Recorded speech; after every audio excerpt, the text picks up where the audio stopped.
Kadaugan sa usa ka sugbanong wrestler nga milangkat og silver medal sa SEA Games 2022 gihalad ngadto siyang mag-inahan. Anda mo sab siya magpakalig-on isip usa sa mga sakop sa armadong kusog alang sa kaluwasan sa atong nasod. Ato siyang ilailahon pinaagi sa report ni Mark Reggie Abella. Go! Finish!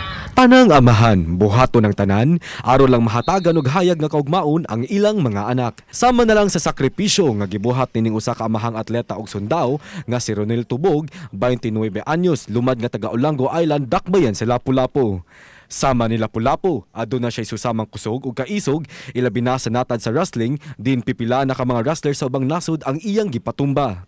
Matag kadaugan nga iyang maangkon, iya kinigihalad sa iyang mag-inahan. Sama na lang sa nilabayang SEA Games 2022 nga gipahigayon didto sa nasod sa Vietnam, din midaog siya og silver medal. Malipayon kayo ko nga kauban ko sa mga atleta nga nagdala og pride sa atong nasod nga magdula og wrestling. Malipayon kayo ko nga apil ko nila nga nidula para magdala og honor sa ato ang nasod.